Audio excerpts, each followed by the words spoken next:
Hi everyone and welcome to another video. Today I am going to talk about one of the very few games I'm excited about in 2023. As most people who follow my channel know, I generally enjoy games that include survival mechanics in a fantasy world. The three games I have covered the most being Outside of course, Valheim and New World.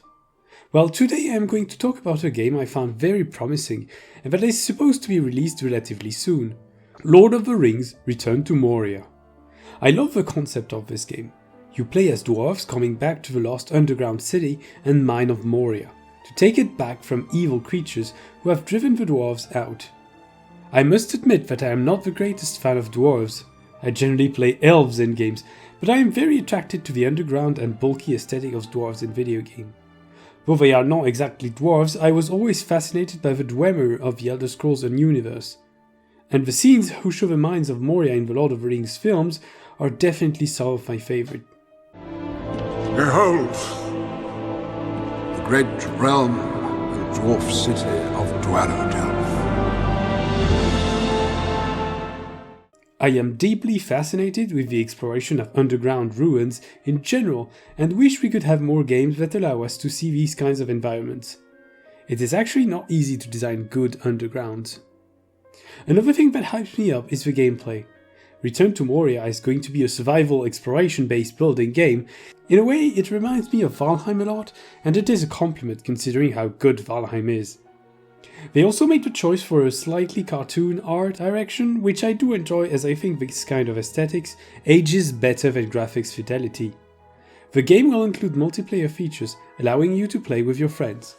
One important thing to say is that the devs have said they wanted the game to be very close to the original lore of the Lords of the Ring, and that the players would be able to find references to different lore events, including the visit of Moria by the Fellowship of the Ring.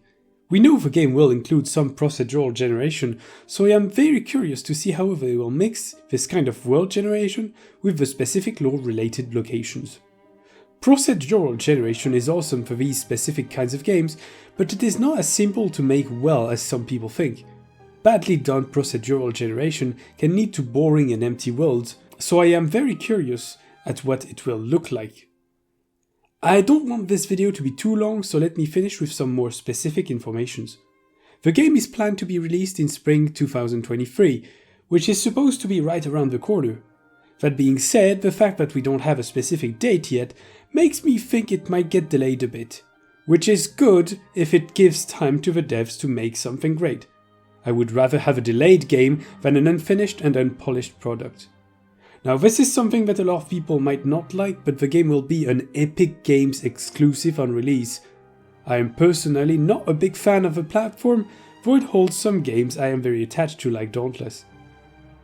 I think this Epic exclusive thing is one of the reasons this game is not talked about enough in my opinion. To conclude, I will just say that Return to Moria is a game I really want to succeed, as its concept is very interesting, and it could definitely lead to a good game if well executed. I am not too fond of hype in general, and will always advise people to be careful about high expectations. That being said, if the game is good, I will probably cover it on the channel, as it is pretty close to what I usually enjoy.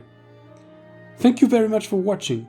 I hope you enjoyed this video and will take the time to look a bit at this exciting upcoming release. I cannot wait to test this game and see if it is any good. If you did enjoy this video and want to see more, do not hesitate to subscribe, as it helps me more than you think. I'll see you again. Bye.